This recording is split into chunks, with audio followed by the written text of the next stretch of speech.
So hi everyone, welcome back, and today we are going to start this third topic in our chapter cost of capital. So मैं आपको वो diagram दिखाता हूँ जहाँ पे हम ये सारी चीज़ें डिस्कस कर रहे थे, या ये डायग्राम आपका सारा का सारा चीज़ कवर करता है कॉस्ट ऑफ कैपिटल का। हम cost of long term debt पहले देख चुके हैं, ये मैं यहाँ से मार्किंग करना शुरू करता हूँ। ये पार्ट हम देख चुके हैं, cost of preference share capital भी हम देख चुके हैं। अब बारी आती है सर कॉस्ट ऑफ इक्विटी की। कॉस्ट ऑफ रिटेन अर्निंग में बाद में डिस्कस करूंगा, ये काफ़ी ईजी जाएगा एक बार अगर आपको कॉस्ट ऑफ इक्विटी समझ में आ गया तो। ठीक है, एक सेकंड।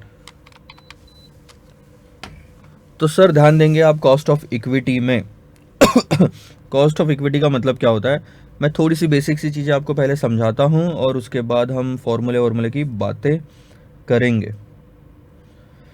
सबसे पहले तो cost of equity capital, cost of equity calculate करने के चार अलग अलग तरीके हैं। सो उसके अंदर में चार अलग अलग फॉर्मूलाज कवर होंगे। ठीक है, ये चीज़ याद रखना। तो कॉस्ट ऑफ इक्विटी सर पहली बात ये बताइए कि होता क्या है। ये आपका कैपिटल, आपकी जो बैलेंस शीट होती है टी फॉर्मेट में, उसमें आप जहाँ से कैपिटल लाते हो वो सोर्सेस होते हैं। उसमें से एक इक्विटी, डेट, प्रेफरेंस, आप बोलो रिटेन्ड अर्निंग्स, और कभी लोन बोलो। तो हम डेट और लोन ये एक ही पार्ट होता है, के डी ये देख चुके हैं, प्रेफरेंस शेयर्स के पी देख चुके हैं, ये बाकी है। और अभी हम जो देख रहे हैं वो है इक्विटी। अब जब हम कंपनी के इक्विटी शेयर्स बांटते हैं, जब हम, ध्यान देना मेरी बात पे, कंपनी के इक्विटी शेयर्स बांटते हैं, इसका मतलब पब्लिक ने हमारी कंपनी में इन्वेस्टमेंट किया है। हाँ, पब्लिक ने हमको पैसा दिया है ताकि हम बिजनेस चला सके। जब कंपनी के इक्विटी शेयर्स खरीदे जाते हैं पब्लिक द्वारा तो वो इक्विटी शेयर होल्डर बनते हैं। अब इक्विटी शेयर के कुछ फीचर्स होते हैं। एक तो होती है face value, let's say 10। Market में जब इशू किया जाता है तब उसको या तो इशू प्राइस बोलो, और उसके बाद जब मार्केट में ट्रेड होती है तो उसको मार्केट प्राइस बोलते हैं। आप ये इसमें से कुछ भी ले सकते हैं। ठीक है, this is issue price. So let's say the issue price is 20 और market price going on is 20। अब क्या होता है इसके बाद, ध्यान देना, इक्विटी शेयर कभी भी 1, 2, 3 ऐसे बांटे जाते हैं, डेसिमल्स में नहीं होता कि मैंने 1.5 इक्विटी शेयर खरीदा, ऐसा कभी नहीं होगा। ठीक है, अब जब एक चीज़ तो आपको क्लियर कट ये समझ में आनी चाहिए कि हर कोई इन्वेस्टर जो इन्वेस्ट कर रहा है कंपनी में, जो डेट इन्वेस्ट कर रहा है, उसको क्या चाहिए सर, इंटरेस्ट। लोन वाले को क्या चाहिए सर, इंटरेस्ट। प्रेफरेंस वाले को क्या चाहिए sir, preference dividend. Retained earning वाला पार्ट किसका होता है, इक्विटी वालों का। तो इक्विटी और रिटेन अर्निंग वाले जो होते हैं उनको कहते हैं हम शेयर होल्डर्स, और उनको क्या लगता है सर, इक्विटी डिविडेंड, उनको भी डिविडेंड दिया जाता है। लॉन्ग टर्म डेट और इंटरेस्ट, जिन जिनको इंटरेस्ट दिया जाता है वो टैक्स सेविंग के लिए अप्लीकेबल है, जिसमें हमको टैक्स सेविंग होती है, इसलिए उन फॉर्मूलाज में हम 1 - T यूज करते हैं। लेकिन प्रेफरेंस वाले केस में हमको टैक्स सेविंग नहीं होती, क्योंकि आफ्टर टैक्स प्रॉफिट में से प्रेफरेंस डिविडेंड बांटा जाता है, और उसी तरह आफ्टर टैक्स प्रॉफिट में से इक्विटी डिविडेंड बांटा जाता है। एग्जाम्पल के लिए मैं लेता हूँ, यहाँ पे देखिएगा, सेल्स, मान लो कंपनी के प्रॉफिट एंड लॉस अकाउंट को, प्रॉफिट एंड लॉस अकाउंट नहीं, बेसिकली जो प्रॉफिट स्टेटमेंट होता है, प्रॉफिट एंड लॉस स्टेटमेंट होता है, उसको मैं यहाँ पे छोटे से टर्म में लिखता हूँ फॉर्मेट में। सेल्स में से आप कॉस्ट माइनस कर दोगे तो आपका यहाँ पे आता है EBIT। इसमें से आप इंटरेस्ट माइनस करते हो तो आता है अर्निंग बिफोर टैक्स। इसमें से टैक्स माइनस करते हो तो आता है अर्निंग आफ्टर टैक्स। अब इस केस में से ये अर्निंग आफ्टर टैक्स में से आप प्रेफरेंस डिविडेंड माइनस करते हो तो earning after tax for equity share holders आता है, और इसमें से आप इक्विटी डिविडेंड माइनस करते हो तो बैलेंस बचा हुआ पैसा रिटेन्ड अर्निंग्स कहलाता है, जो कि बैलेंस शीट में जाता है। सो आप अगर ध्यान देंगे तो कंपनी को 3 तरह के खर्चे लग रहे हैं कैपिटल पे। सबसे पहले कंपनी ने डेट या लोन लिया होगा तो उनको इंटरेस्ट देना पड़ रहा है। कंपनी ने प्रेफरेंस शेयर्स इशू किए होंगे तो उनको प्रेफरेंस डिविडेंड देना पड़ रहा है। और कंपनी ने इक्विटी शेयर तो जनरली होता ही है हमेशा, इक्विटी शेयर्स अगर इशू किए हैं तो कंपनी को इक्विटी डिविडेंड देना पड़ रहा है। और अगर आप ध्यान दोगे तो इसमें से प्रेफरेंस डिविडेंड और इक्विटी डिविडेंड ही एक ऐसी अमाउंट है जो टैक्स कैलकुलेट करने के बाद जो प्रॉफिट आया उसमें से दिया जा रहा है। तो यहाँ पे कोई टैक्स सेविंग नहीं हो रही। टैक्स के पहले अगर हमने ये खर्चा डाला है तो टैक्स सेविंग होगी। सो इंटरेस्ट ही एक ऐसी चीज़ है जो कि टैक्स के पहले इस्तेमाल होती है। ठीक है, यहाँ तक आपको समझ में आया। अब बात मैं करता हूँ कॉस्ट ऑफ इक्विटी की। क्योंकि इक्विटी रेस करने के लिए भी हमको डिविडेंड बांटना पड़ेगा। इक्विटी हमने रेस किया तो सामने वाला तो एक्सपेक्ट कर रहा है ना डिविडेंड अपने लिए। अब सामने वाला क्योंकि डिविडेंड एक्सपेक्ट कर रहा है तो वो हमारे लिए क्या हुआ सर, खर्चा। कंपनी के लिए ये जो है ये है केडी, ये जो है ये है केपी, और इक्विटी डिविडेंड को बोलते हैं हम केई, कॉस्ट ऑफ इक्विटी। सो अब बात आती है सर ये कॉस्ट ऑफ इक्विटी कैसे कैलकुलेट करते हैं। यहाँ जो दिया हुआ है वो रुपीज़ में दिया हुआ है। हम कॉस्ट जो जनरली कैलकुलेट करते हैं वो परसेंटेज में करते हैं। जैसे कि अगर इसकी कॉस्ट 10% है, इसका मतलब 10% यानी 100 रुपये इस्तेमाल करने के लिए 10 रुपये का हमको इंटरेस्ट देना पड़ता है। इसकी कॉस्ट अगर 10% है तो हम बोलते हैं कि प्रेफरेंस शेयर्स का 100 रुपये इस्तेमाल करने के लिए 10% डिविडेंड बांटना पड़ता है, 10 रुपये का डिविडेंड बांटना पड़ता है। और इसकी कॉस्ट 10% है तो इसका मतलब इक्विटी शेयर्स यूज़ करने के लिए 10 रुपये का इक्विटी डिविडेंड हमको बांटना पड़ता है। ये हमारे लिए सर सारा का सारा खर्चा है, कॉस्ट है कैपिटल की। अब क्वेश्चन ये आता है कि सर ये कैलकुलेट कैसे किया जाए, कॉस्ट ऑफ इक्विटी कैलकुलेट कैसे करेंगे। So cost of equity calculate करने के 4 तरीके हैं, ठीक है। सबसे पहले आता है आपका dividend approach,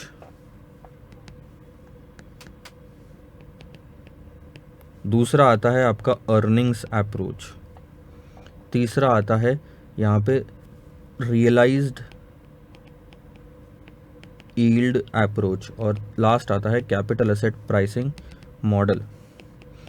capital asset pricing model, capital asset pricing model का सबसे ज़्यादा इस्तेमाल सीए फाइनल में, एसएफएम में किया हुआ है। So capital asset pricing model मैं आपको डिटेल में समझाऊंगा और मैं सीए फाइनल वाला जो एक्सप्लेनेशन वाला वीडियो है वो ही आपको दूंगा। सो वो थोड़ा डिटेल में होगा और आपको फॉर्मूले का लॉजिक भी समझ में आएगा, ठीक है। तो सबसे पहले capital asset dividend price approach, ये 4 अप्रोच आप याद रखेंगे कि क्या बोलते हैं उसको, कॉस्ट ऑफ इक्विटी कैलकुलेट करने के लिए ये 4 तरीके हैं। अब आपको क्वेश्चन में ज़रूरी नहीं है कि ऐसा लिखा होगा कि डिविडेंड प्राइस अप्रोच से निकालो, अर्निंग्स प्राइस अप्रोच से निकालो, या रियलाइज्ड यील्ड अप्रोच से निकालो, या सीएपीएम से निकालो। अगर नहीं लिखा हुआ है तो क्वेश्चन में डेटा ऐसा दिया होगा जिससे आपको पता चल जाएगा कि चारों में से सिर्फ एक ही अप्रोच यहाँ पे यूज होगी। अगर कहीं पे ऐसा होता है कि 2 अप्रोच यूज हो पा रही है, आप दोनों अप्रोच से आंसर निकाल के आगे बढ़ जाओ ऑल्टरनेटिव में। तो ये मैंने आपको 2-3 रास्ते बताए। सबसे पहले तो दिया हुआ होगा क्वेश्चन में कि कौन सा अप्रोच यूज करना है, तो कहानी खत्म हो जाती, उस अप्रोच को यूज करो और आंसर निकाल दो, दूसरा अप्रोच यूज मत करो। दूसरा, अगर नहीं दिया हुआ है तो डेटा ऐसा दिया हुआ होगा जिससे सिर्फ एक ही अप्रोच यूज हो पा रही होगी, वो अप्रोच यूज करो और आगे बढ़ जाओ। उसके बाद अगर दिया हुआ भी नहीं है और एक से ज़्यादा अप्रोच यूज हो पा रही है तो ऐसे टाइम पे दोनों अप्रोच से आंसर निकालो और आगे बढ़ जाओ। इसके अलावा और कोई पॉसिबिलिटी नहीं है। अब मैं सबसे पहले बात करता हूँ कॉस्ट ऑफ डिबेंचर की। अगर आपको याद होगा तो केडी के केस में, कॉस्ट ऑफ डिबेंचर के केस में 2 हिस्से किए थे हमने, रिडीमेबल और irredeemable. Cost of preference shares के केस में भी 2 हिस्से किए थे हमने कि 2 तरीकों से निकाला जा सकता है, रिडीमेबल, इररिडीमेबल, क्योंकि डिबेंचर 2 तरह के होते हैं, redeemable debenture, irredeemable debenture. Cost of debt में भी redeemable cost of preference shares में भी रिडीमेबल प्रेफरेंस शेयर्स और इररिडीमेबल प्रेफरेंस शेयर्स। एक सेकंड,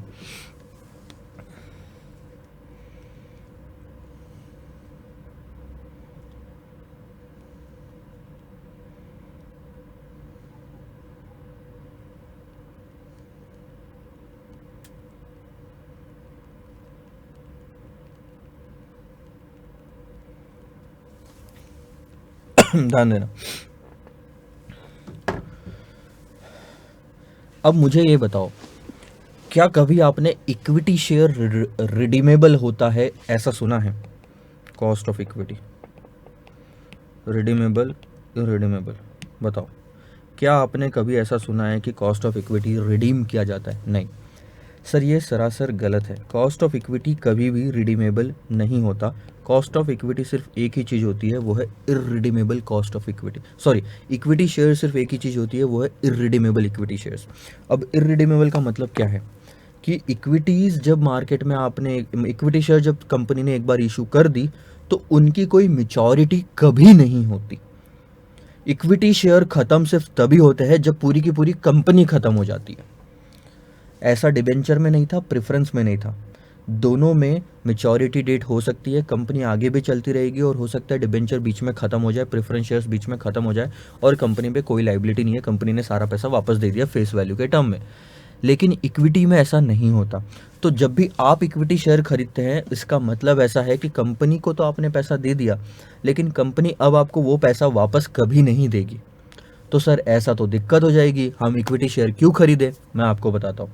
जनरल इक्विटी शेयर आप खरीदोगे क्यों? क्योंकि अगर आपको अपना पैसा वापस चाहिए होगा तो आप वो इक्विटी शेयर्स मार्केट में बेच दोगे, तो कोई और खरीदेगा। सो होता कैसा है मैं बताता हूँ। जब कंपनी आईपीओ लेके आती है, जब पहली बार लेके आती है, तो कंपनी से आप डायरेक्टली खरीदते हैं, और जब आप वो इक्विटी शेयर्स बेचते हैं तो आप कंपनी नहीं खरीदती उसको, आप किसी और पर्सन को वो इक्विटी शेयर्स बेचते हो, और वो पर्सन अब इस कंपनी का ओनर बनता है। फिर उसको अगर बेचना है, पैसा वापस चाहिए, तो वो किसी और को बेचेगा और वो कंपनी का ओनर बनेगा।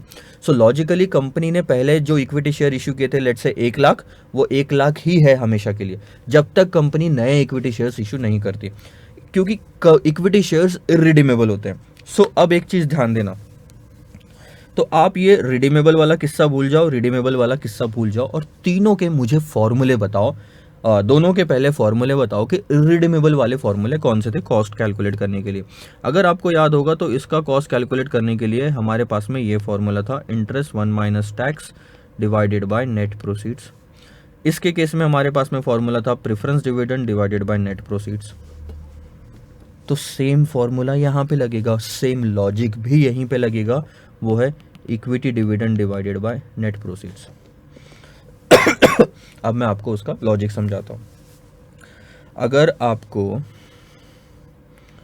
आपको बोलूँ कि सर ये रफ एरिया है मेरा, आपने 400 मार्क्स का पेपर दिया और आपको उसमें से 200 मार्क्स मिले, तो आप कितना परसेंटेज कैसे निकालते हो? 200 बाय 400 करते हो ना, कि कितना आपने पेपर दिया टोटल मार्क्स का, कितना आपको मिला, तो आंसर आता है 50%। सेम वैसे ही कितने में आपने खरीदा और उसके बदले में आपको कितना रिटर्न मिला। सो ध्यान देंगे आपने जब मार्केट में वो इक्विटी शेयर खरीदा, तो लेट्स से आपने वो इक्विटी शेयर खरीदा 100 रुपये में, ठीक है, आपको दिख रहा है।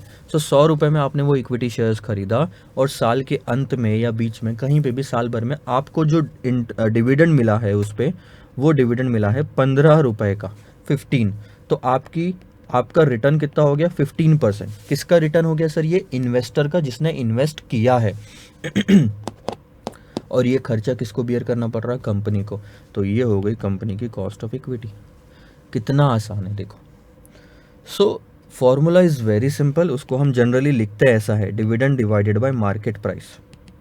अब एक चीज़ यहाँ पे क्लियर कट अपने बुक में लिख लो, जनरली आपको फॉर्मूला आगे dividend divided by market price मिलेगा, और इस डिविडेंड में डिविडेंड का मतलब होता है इक्विटी डिविडेंड, और मार्केट प्राइस यानी कि एक तरह से नेट प्रोसीड्स लेना है। सो आप ये फॉर्मूला लो, या आप ये formula low, dividend divided by market price minus flotation cost, और आप ये formula low, dividend divided by net proceed. एक ही बात है। या इशू प्राइस भी लेना है तो इशू प्राइस ले लो मार्केट प्राइस की जगह। देखो, जब यहाँ पे जब इशू किया जा रहा है तो इशू प्राइस काम की आएगी, लेकिन इसके बाद कभी इशू थोड़ी होएगा, इसके बाद तो हर पॉइंट पे सिर्फ मार्केट प्राइस ही काम आएगी। सो या तो इशू प्राइस होगी या तो मार्केट प्राइस होगी, दोनों में से कोई भी एक। ये हो गया आपका डिविडेंड प्राइस अप्रोच, बट इतना आसान नहीं है सर। आओ सबसे पहले मैं अब आपको उसमें से लेके जाता हूँ जहाँ से अपनी थ्योरी शुरू हुई थी। क्वेश्चन नंबर 16 पे आते हैं। अब ध्यान देना, मैं आपको एक और चीज़ बताता हूँ कि हो सकता है आपके notes over a period of time बदल जाए, ठीक है, over a period of time बदल जाए, क्योंकि क्या होता है ना, जनरली मैं साल भर कुछ ना कुछ अपडेट करते रहता हूँ, और जिस दिन मैंने अपडेट किया उस दिन के बाद से जितने भी लेक्चर्स खरीदे जाते हैं और उसके पहले भी जितने लोगों ने खरीदे होते हैं उनको नए नोट्स चले जाते हैं, क्योंकि सॉफ्ट कॉपी में जनरली मैं इशू करता हूँ। सो कभी भी ये मत सोचिएगा कि आपको पुराने लेक्चर्स मिले हैं। लेक्चर्स अप टू डेट है, क्योंकि लेक्चर्स रिकॉर्ड होने के 2 महीने बाद में भी अगर आप खरीदोगे या 1 महीने बाद भी आप खरीदोगे तो हो सकता है मैंने तब तक कुछ अपडेट्स डाल दिए होंगे। एंड ये एक्चुअली आपके लिए अच्छा है कि कंटिन्यूअस अपडेटेड मटेरियल आपको मिलते रहता है। बहुत बार होता क्या है मैं बताता हूँ, को जनरली सारी फैकल्टीज़ कैसे करती हैं, और मैं भी ऐसा ही करता था पहले, कि मैं रिकॉर्ड कर दिया मैंने लेक्चर और उस टाइम पे नोट्स बना लिए, और अब 6 महीने तक वही नोट्स सर्कुलेट हुए जा रहे हैं। और अगर आप ध्यान दोगे तो 3-6 महीने तक कोई भी अपडेट उसमें नहीं डाला जा रहा, क्योंकि वो नोट्स जो आप लेक्चर्स खरीद रहे हो वो नोट्स उससे शायद मैच नहीं करेंगे। अब इसमें दिक्कत क्या होती है कि आप तक अपडेटेड मटेरियल नहीं पहुंच पाता, और अगर अपडेट करके आपको दे दिया जाए तो जनरली बच्चे ये बोलते हैं कि सर हमको पुराने लेक्चर्स दिए गए। लेक्चर्स पुराने नहीं है, 5 दिन पहले अगर नोट्स अपडेट हुए होंगे तो 5 दिन पहले लेक्चर्स रिकॉर्ड तो नहीं किए गए होंगे। कॉन्सेप्ट एफएम में चेंज नहीं होता, कोई अमेंडमेंट नहीं आता। तो ये जो आप रिकॉर्डिंग यूज़ कर रहे हो वो भी आपके लिए फिजिबल है, आज से 1 साल पहले की भी आप रिकॉर्डिंग यूज़ करते हो तो भी आपके लिए फिजिबल है। So don't go with the recording, but updated material रहेगा। सो मैं जो यहाँ पे स्क्रीन पे दिखा रहा हूँ वो over a period of time बदलता जाएगा और बेटर होता जाएगा। एक चीज़, मैं आपको ये वाला मटेरियल अवेलेबल करवाऊंगा जो एग्जैक्टली ऐसा ही है। आपके पास में ऑप्शन रहेगा कि नया मटेरियल यूज़ करना है या ये वाला मटेरियल यूज़ करना है। थोड़ी सी तकलीफ जाती है नया मटेरियल यूज़ करने में, क्योंकि थोड़ा सा आपको सिंक बैठाना पड़ता है, बट थोड़ा सा एफर्ट अगर आप लोगे तो आपको अच्छा मटेरियल और अच्छा कंटेंट मिलेगा पढ़ने के लिए। अदरवाइज़ आप ये भी पढ़ोगे तो इसमें कहीं भी 1% की कमी नहीं है, नए सिलेबस के हिसाब से अपडेटेड मटेरियल है। ठीक है, ये डिस्क्लेमर देना या आपको आप तक ये इन्फॉर्मेशन पहुंचाना ज़रूरी है, ताकि एक कंफर्ट आता है बाद में कि हाँ सर चलो ठीक है, कहीं गलत नहीं जा रहे हैं हम। दूसरी चीज़, ये जो नोट्स बनाए जाते हैं जनरली इंस्टीट्यूट के मटेरियल के हिसाब से होते हैं, क्योंकि इंस्टीट्यूट का मटेरियल अपना माई बाप है। Mention the different methods employed to compute the cost of equity share capital. अब देखना नीचे मैं पढ़ रहा हूँ, the different methods employed to compute the cost of equity share capital are explained as below. सबसे पहले डिविडेंड प्राइस अप्रोच बताया उन्होंने, ठीक है। उसके बाद आते हैं सर, उसके बाद है earnings price approach, realised yield approach और कैपिटल एसेट प्राइसिंग मॉडल। क्या मैंने ये सब चीज़ें आपको बता दी है? हाँ सर, आपने अभी तक ये सारी चीज़ें बता दी है। बात करते हैं सबसे पहले अप्रोच की, जो है आपका dividend price approach. Dividend price approach में कुछ चीज़ें पढ़ते हैं और आपको समझ में आएगा उसमें, ठीक है, ध्यान दो। This is also known as dividend valuation model. This model makes an assumption, इसमें एक अजम्पशन बनाया जाता है कि क्या मार्केट प्राइस जो है इक्विटी शेयर की is the present value of the future dividend stream. मतलब आप अगर आज मार्केट प्राइस पे जो भी मान लो 95 रुपीज़ में आपने अगर ये इक्विटी शेयर खरीदे होंगे, तो इसके बाद मिलने वाले जितने भी डिविडेंड हैं उन सब की present value is nothing but 95। ये अजम्पशन माना जाता है कि फ्यूचर में मिलने वाले जितने भी डिविडेंड है उन सब की present value is nothing but the market price at which you are purchasing the shares. As per this approach the cost of equity, अब ध्यान देना, कॉस्ट ऑफ इक्विटी क्या है sir? Is the rate which equates the future dividend to the current market price. Future dividend को discount करके लेके आने पे जो आज की मार्केट प्राइस आएगी, ठीक है, जिस रेट से फ्यूचर डिविडेंड को डिस्काउंट करो तो आज की मार्केट प्राइस आती है, उसको कहा जाएगा कॉस्ट ऑफ इक्विटी। और ये और कुछ नहीं, जो आपने डिबेंचर और प्रेफरेंस शेयर्स में प्रेजेंट वैल्यू वाला मॉडल देखा था, अमोर्टाइजेशन वाला मॉडल देखा था, ये वही है और कुछ भी नहीं है, ठीक है। Here cost of equity capital is computed by dividing, ध्यान देना, अब डिवाइडिंग द एक्सपेक्टेड डिविडेंड यानी कि D1, ध्यान देना, एक्सपेक्टेड डिविडेंड यानी कि साल के अंत का। अगर मैं ये लाइन निकालूं तो यहाँ मिलने वाला डिविडेंड D0 कहलाता है, यहाँ मिलने वाला डिविडेंड D1 कहलाता है। और अगर हमको मार्केट प्राइस यहाँ की निकालनी है, ध्यान देना, 0 पॉइंट पे अगर मार्केट प्राइस निकालनी है तो हमको जो डिविडेंड यूज करना होता है वो है ये एक्सपेक्टेड यानी कि फ्यूचर डिविडेंड। सो D1 इस्तेमाल करना चाहिए। ये जो D0 होता है ना, ये पुराने साल का डिविडेंड होता है, तो हमको पीछे नहीं जाना, हमको आगे जाना है। सो अगला डिविडेंड इस्तेमाल करना है हमने, ये याद रखना। उसके बाद द डिविडेंड प्राइस अप्रोच को अब 2 हिस्सों में बांटा जा सकता है। मैंने बोला कॉस्ट ऑफ इक्विटी के 4 डिफरेंट मेथड्स हैं। पहला मेथड है डिविडेंड प्राइस अप्रोच। अब ये डिविडेंड प्राइस अप्रोच को भी 2 अलग अलग हिस्सों में बांटा जा सकता है। Dividend price approach with constant dividend, कि हर साल डिविडेंड की अमाउंट सेम है। Dividend price approach with constant growth. अब मैं ये 2 चीजें आपको समझाता हूं, ध्यान दो, बढ़िया मजा आएगा। देखो अब हमने क्या किया सर, कॉस्ट ऑफ इक्विटी को 4 हिस्सों में बांटा था, ठीक है। सबसे पहले था dividend price approach, earnings price approach, realised yield approach, और ये था CAPM। अब मैं ये कह रहा हूँ कि डिविडेंड प्राइस अप्रोच को 2 हिस्सों में बांटा जा सकता है। एक कहा जाएगा कांस्टेंट डिविडेंड और एक कहा जाएगा कांस्टेंट ग्रोथ। जब आप आगे बढ़ोगे और डिविडेंड पॉलिसी वाला चैप्टर देखोगे तो आपको ये बहुत अच्छे से समझ में आएगा, क्योंकि डिविडेंड पॉलिसी में यही यूज़ होना है वापस से फॉर्मूलेस, ठीक है। अब कांस्टेंट डिविडेंड और कांस्टेंट ग्रोथ क्या होता है, ध्यान दो। ये मैं कांस्टेंट डिविडेंड की बात करता हूँ और ये कांस्टेंट ग्रोथ की बात करता हूँ। ये 0 पॉइंट है जहाँ पे आप इक्विटी शेयर खरीदोगे लेट से 100 रुपये में, और अब आपको पहले साल डिविडेंड मिलता है 10 रुपये का, यहाँ पे मिल गया 10 रुपये का। कांस्टेंट डिविडेंड में हर साल डिविडेंड मिलेगा आपको 10 रुपये का, क्योंकि टॉपिक ही यही कहता है कि डिविडेंड जो हर साल हमको मिलने वाला है that is constant over a period of time, तो वो आपका बदल नहीं रहा है।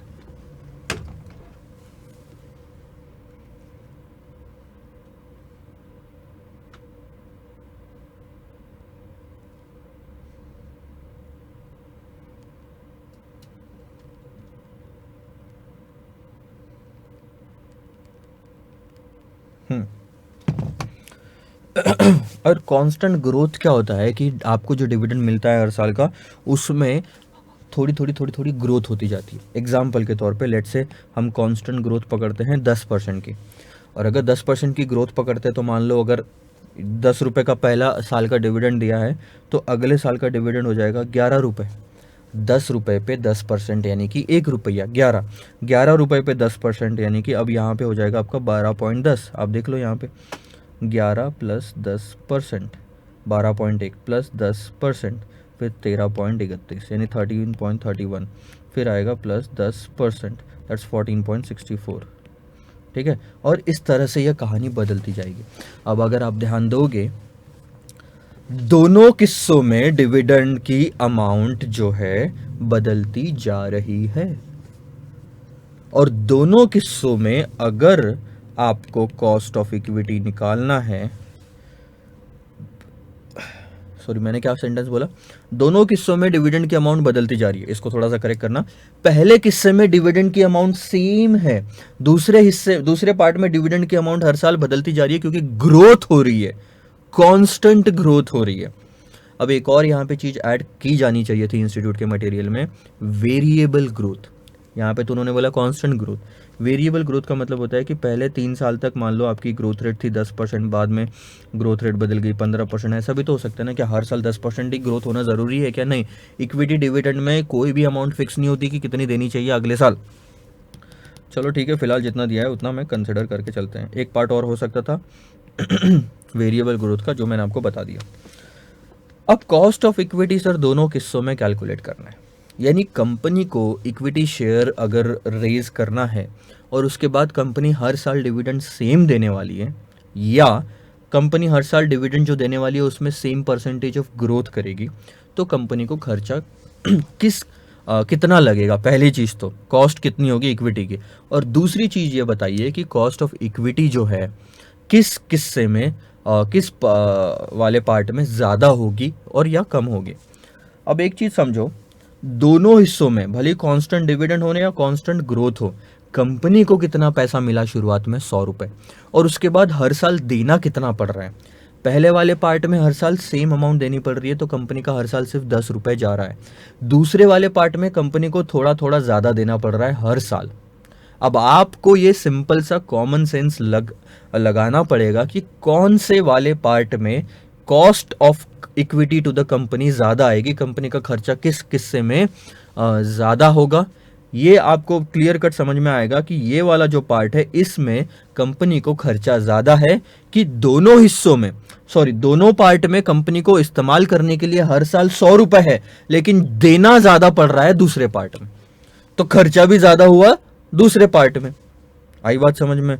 तो ये तो क्लियर कट है कि भैया कांस्टेंट ग्रोथ मॉडल में कॉस्ट ऑफ इक्विटी ज़्यादा होगी, कांस्टेंट डिविडेंड मॉडल में कॉस्ट ऑफ इक्विटी कम होगी।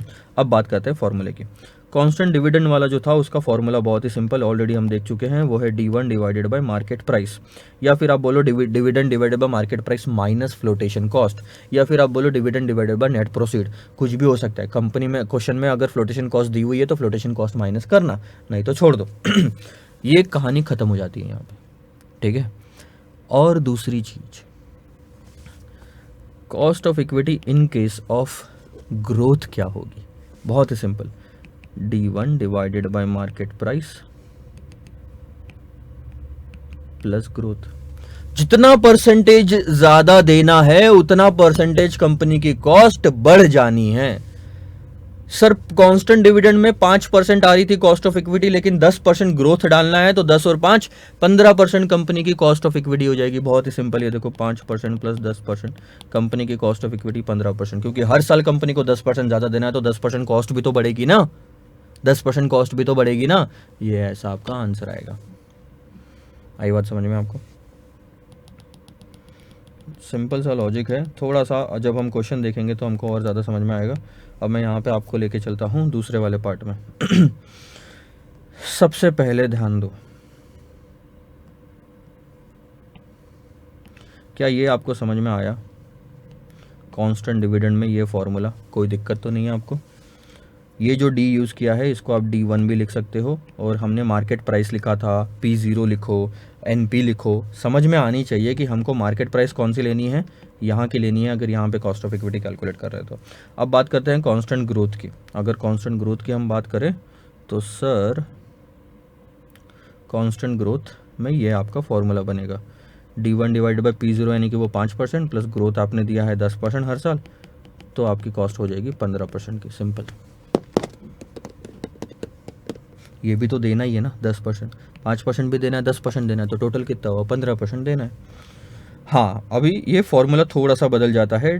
अगर फ्लोटेशन कॉस्ट आ गई इसमें, तो जो आपकी मार्केट प्राइस है P1, मतलब उसको P0 लेना है ना, P0 लो, जो मार्केट प्राइस है ये आपका फ्लोटेशन, उसमें से फ्लोटेशन कॉस्ट आप माइनस कर दो। सिंपल सी बात है। और ये तो हमने डिबेंचर वाले और प्रेफरेंस डिविडेंड वाले किस्से में भी देखा कि नेट प्रोसीड्स हम यूज़ करते हैं। नेट प्रोसीड्स का मतलब, एक सेकेंड,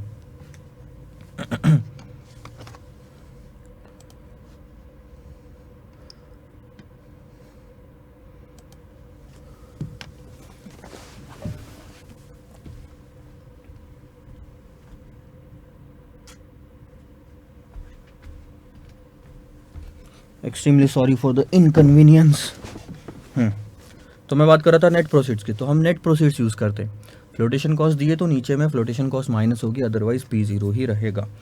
सो ये आपकी यहाँ पे कहानी होती है ख़त्म। एक चीज़ हमने क्लियर कर ली यहाँ पे, कौन सी? ये वाला पार्ट हमारा क्लियर हो चुका है कि कॉस्ट ऑफ इक्विटी कैसे निकालनी है। अब इसके बाद जब अर्निंग्स प्राइस अप्रोच आती है तो बहुत ही सिंपल है। इस केस में हम डिविडेंड नहीं, अर्निंग्स का इस्तेमाल करते हैं कॉस्ट निकालने के लिए।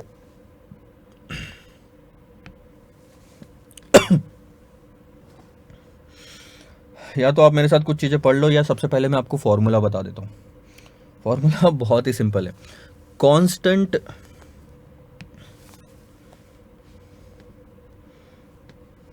फिर से रिपीट की जाए प्रोसीजर सर।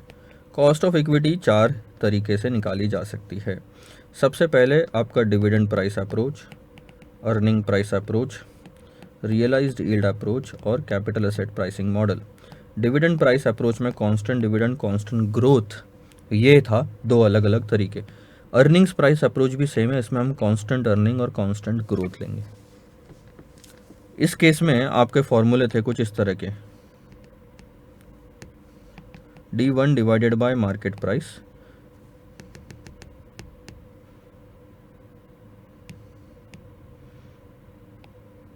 थोड़ा सा अब अपन ना पेन भी बदल देते हैं, लाइफ इंटरेस्टिंग होनी चाहिए। D1 divided by market price, और यहाँ था D1 divided by market price plus growth.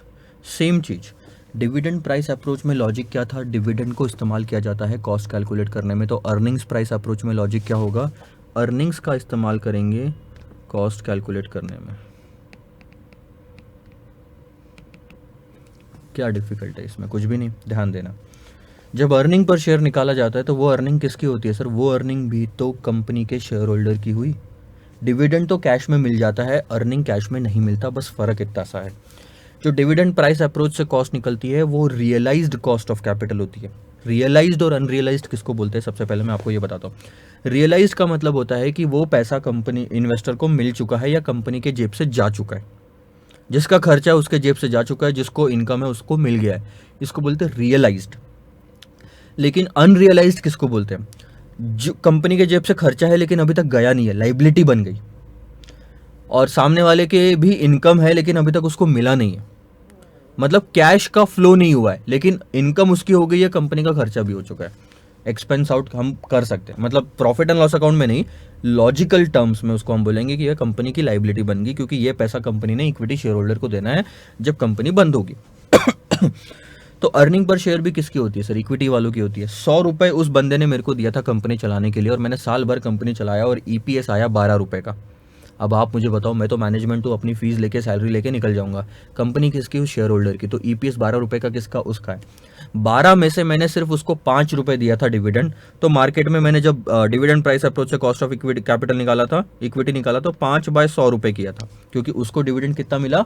5 का। लेकिन अगर आप अर्निंग प्राइस अप्रोच यूज करते तो आप 12/100 करते, क्योंकि ये 12 रुपए भी किसका है? उसका। डिफरेंस क्या है सर? इस केस में अर्निंग प्राइस अप्रोच में हमेशा जनरली क्या होगा, 90% ऑफ द टाइम पे कॉस्ट ज्यादा आएगी इक्विटी की। क्यों? क्योंकि ये 5 रुपए कंपनी के जेब से जा चुका है, ये रियलाइज्ड कॉस्ट ऑफ कैपिटल है, आप कॉस्ट ऑफ इक्विटी है, आप ऐसा बोल सकते हो। लेकिन ये 12 रुपए अभी तक कंपनी के जेब से गया नहीं है पूरा का पूरा, उसमें से डिविडेंड दिया होगा तो गया होगा, पूरा नहीं गया। तो ये 12 रुपए कुछ हिस्सा कंपनी के पास में भी पड़ा हुआ है और कुछ उसके जेब में जा चुका है। टोटल मिला के जब आप करोगे तो ज्यादा ही आना है। तो ये है कॉस्ट ऑफ इक्विटी।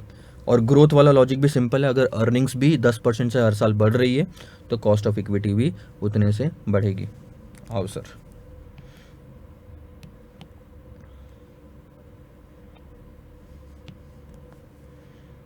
ध्यान दो। Briefly explain the different methods use to calculate. अच्छा, ये तो दूसरा था। अब चीज़ें पढ़नी है तो हम कुछ चीज़ें पढ़ लेते हैं ताकि और आइडिया क्लियर हो जाएगा।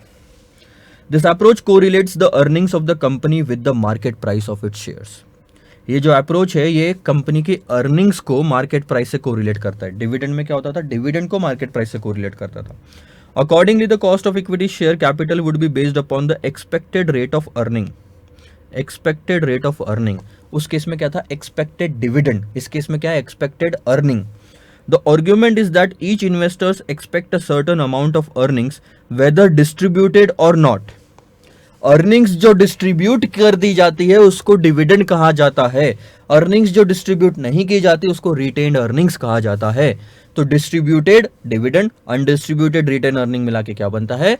अर्निंग पर share from the company. So ये एक एग्जाम्पल दिया हुआ है और उसी तरह से ये समझाया हुआ है, आप पढ़ लोगे आपको ये चीज़ समझ में आ जाएगी। और ये दोनों फॉर्मूलेज भी हमने अभी अभी देख लिए। सो यहाँ पे होती है हमारी कहानी खत्म। अब बात आती है सर, वो जो कांस्टेंट ग्रोथ में ग्रोथ हम निकालते थे, ग्रोथ जो हमने यूज की थी, दो किस्से होंगे क्वेश्चन में। या तो ग्रोथ का रेट 10% आपको डायरेक्टली दे दिया जाएगा क्वेश्चन में, जैसे कि मैंने बोला था 10%, तो मैंने अगर वो क्वेश्चन रखा तो मैंने 10% तो आपको डायरेक्टली दे दिया। लेकिन सर अगर ग्रोथ रेट नहीं दी रही और आपको निकालनी पड़ी तो कैसे निकालोगे? बहुत ही सिंपल है, ध्यान दो। मैं जो बुक में दिया हुआ है वो नहीं समझा रहा हूँ, वो टेक्निकल टर्म में इंस्टीट्यूट के सिलेबस के हिसाब से है, बहुत ही सिंपल तरीके से मैं आपको समझाता हूँ और इजीली समझ में भी आ जाएगा। अब आप मार्केट प्राइस यहाँ पे निकाल रहे हो, ठीक है, ये 0 पॉइंट है और ये जो इतना हिस्सा है ना, ये सारा का सारा पास्ट है जो बीत चुका है, ठीक है। अब आपको यहाँ पे ध्यान देना, यहाँ पे आप डिविडेंड प्राइस अप्रोच अगर लोगे, डिविडेंड और इक्विटी ये हम अर्निंग ये हम खत्म कर चुके हैं, मैं दोनों के एंगल से ये वाला एग्जांपल दे रहा हूँ। अब अगर आप डिविडेंड प्राइस अप्रोच से डिविडेंड निकाल कॉस्ट ऑफ इक्विटी निकालोगे तो क्या यूज़ करोगे? Dividend divided by market price plus growth. Dividend आपको दिया हुआ है, मार्केट प्राइस आपको दी हुई है, ग्रोथ आपको नहीं दिया हुआ है। लेकिन एक चीज़ आपको और दी हुई है कि पुराने जब आप 4 साल देखोगे तो पुराने 4 सालों में डिविडेंड कुछ इस तरह से बांटा गया।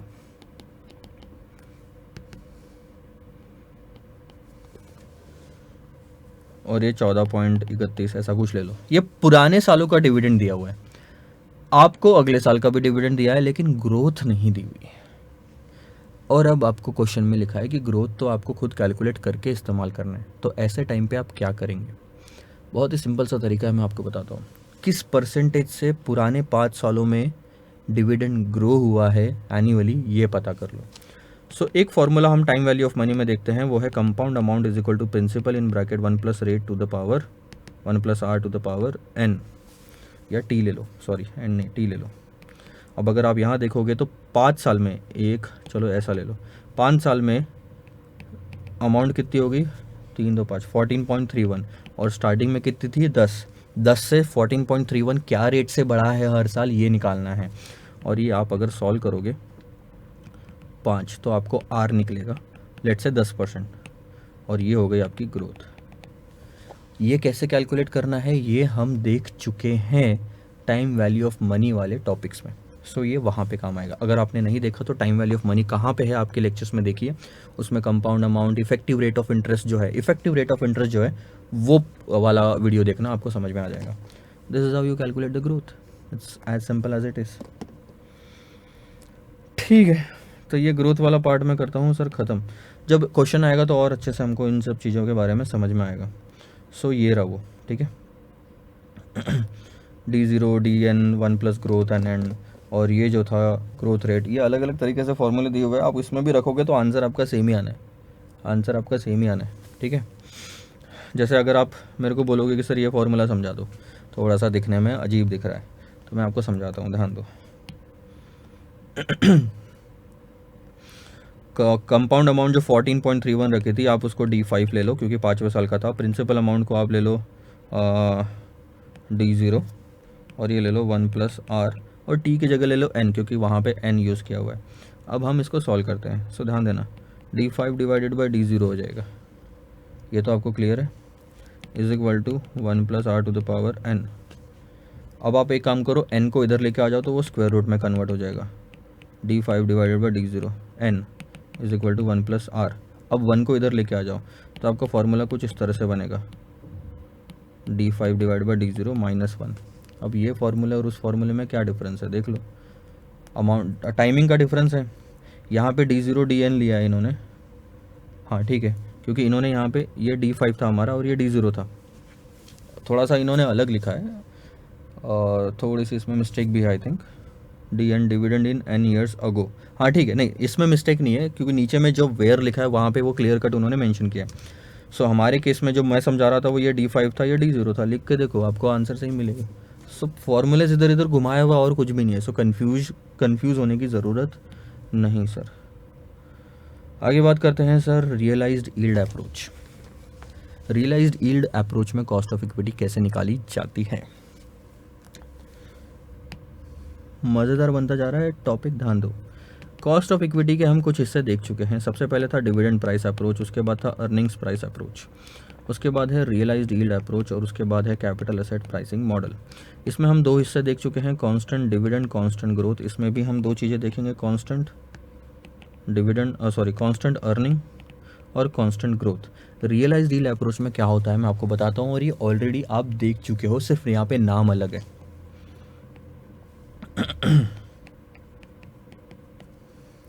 ये 5 साल है, आपने यहाँ पे शेयर खरीदा 100 रुपये का, उसके बाद आपको डिविडेंड 10 रुपये मिला, 12 मिला, लेट से 15.5 मिला, कुछ भी अमाउंट ले लो, यहाँ पे मिला 14 रुपये, यहाँ पे मिला 8 रुपये, और उसके बाद आपने शेयर मार्केट में बेच दिया। अब जब शेयर मार्केट में बेचा तो आपको मिले मान लो लेट से 120 रुपये। क्वेश्चन ये है सर, कौन सा ऐसा रेट है जिससे सारे के सारे कैश इनफ्लोज को इक्वेट किया जा सकता है कैश आउटफ्लोज के साथ में। सर कैश आउटफ्लो ये रहा आपका एक, जब आप इन्वेस्टमेंट करोगे, एक इक्विटी शेयर खरीदोगे तो कितने रुपए में खरीदोगे, 100 रुपये में खरीदोगे, तो ये 100 रुपये आपका क्या हुआ सर, आउटफ्लो। तो ये 100 रुपये हो गया आपका आउटफ्लो। उसके बाद जितनी भी अमाउंट दी हुई है, क्या आप ये मानते हो कि ये सारा का सारा आपके लिए है इनफ्लो? यस। तो अब आपको क्या कैलकुलेट करना है, बहुत ही सिंपल, ईयर ले लो 0 1 2 3 4 5। अब यहाँ पे ले लो कैश फ्लोज। सबसे पहले 100 रुपये गया, उसके बाद ये सारा का सारा पैसा आपको आ रहा है 10 12 15.50 14 या 8, और सॉरी आखिरी साल में कितना 8 और 120 यानी कि 128। अब आप प्रेजेंट वैल्यू फैक्टर लो। अब यहाँ पे आपको मेथड यूज़ करनी है IRR की, इंटरनल रेट ऑफ रिटर्न की, जिसमें आप दो रेट अज्यूम करोगे और पता लगाओगे। लेट से अपन एक रेट ले लेते हैं 15%, यहाँ से प्रेजेंट वैल्यू फैक्टर लिखो और ये प्रेजेंट वैल्यू निकालो, ये 0 आना चाहिए, नहीं आएगा, ठीक है। तो मान लो लेट से कुछ तो फिगर आती है 8, मैं अज्यूम करके चलता हूँ, लेट से -10 आती है। हमको कितना चाहिए, NPV 0 चाहिए, क्योंकि हमको वो रेट चाहिए जहाँ पे इनफ्लोज की टोटल आउटफ्लोज से मैच कर रही है, और इनफ्लोज माइनस आउटफ्लोज, तो आंसर कितना आना चाहिए, 0। ये देखो आउटफ्लो सबसे पहले है। अब यहाँ पे NPV नेगेटिव आ रही है, -10 से हमको ऊपर जाना है 0 तक। जब NPV बढ़ानी है तो रेट कम करना पड़ेगा। अगली बार रेट लो, प्रेजेंट वैल्यू फैक्टर, रेट कम करो, एट द रेट ऑफ 10%, और फिर से प्रेजेंट वैल्यू निकालो और लेट से यहाँ पे आता है आंसर 20 पॉजिटिव, यानी कहीं ना कहीं इन दोनों के बीच में ज़ीरो है, तो कहीं ना कहीं 10 और 15% के बीच में आपका रेट है। अब वो 10 और 15% को करो इंटरपोलेट और फिर निकालो कॉस्ट ऑफ इक्विटी। सर यहीं पे समझा दो, नहीं समझाऊंगा क्योंकि क्वेश्चन में हम देखेंगे, क्वेश्चन के साथ साथ एग्जैक्ट फिगर्स में लूँगा तो आपको समझ में आएगा। और ये सेम चीज़ है जो हम कॉस्ट ऑफ डिबेंचर और उन सब चीज़ों में देख चुके हैं, सो इसमें आज सच कहीं दिक्कत नहीं जानी चाहिए आपको। लास्ट बात करते हैं sir capital asset pricing model की, ये वाला। और कैपिटल एसेट प्राइसिंग मॉडल में इस लेक्चर में नहीं समझा रहा हूँ क्योंकि जैसे कि मैंने आपको स्टार्टिंग में बोला, मैं आपको सीए फाइनल वाला कॉन्सेप्ट यहाँ पे समझा के दूंगा ताकि आपका यहाँ पे भी प्रिपरेशन हो जाए, सीए फाइनल में भी एसएफएम में आपको वो कॉन्सेप्ट एकदम ज़बानी याद रहेगा। सो मान के चलना कि बहुत डिटेल में आप उस चीज़ को पढ़ने वाले हो सीएपीएम को। सो एक अच्छा खासा वीडियो रहेगा cost of capital asset pricing model पे, गो थ्रू दैट, और उसमें भी आपको पता चल जाएगा कि कॉस्ट ऑफ इक्विटी कैसे निकालते हैं।